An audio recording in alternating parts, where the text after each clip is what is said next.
உங்கள் வீட்டில் ஆசீர்வாதம் தங்கும்படிக்கு உங்கள் பிசைந்த அம்மாவில் முதற் பலனை ஆசாரியனுக்கு கொடுக்க கடவீர்கள். கர்த்தருக்கு பிரியமான தேவ பிள்ளைகளே, இன்றைக்கு நாம் ஆண்டவருடைய ஆசீர்வாதத்தை பெற்றுக்கொள்ளும்படியாக ஆண்டவரை தேடுகிறோம், ஆலயத்துக்கு போகிறோம், காணிக்கை செலுத்துகிறோம்.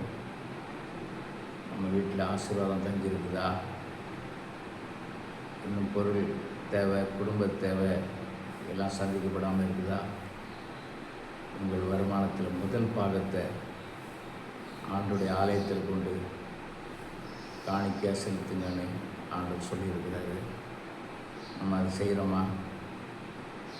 செய்யாட்டா இனிமேல் அதை செய்து பாருங்கள். உங்கள் வீட்டில் ஆசீர்வாதம் தங்குவோம்.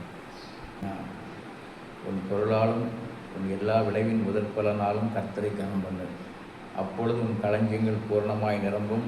நம்ம வருமானத்தில் முதற் பலனை கொடுத்து அவரை கனம் பண்ணும்போது நம்ம வீட்டில் நம்முடைய களஞ்சியத்தில் ஆசீர்வாதத்தினால் நிரப்புவேன்னு சொல்கிறாரு.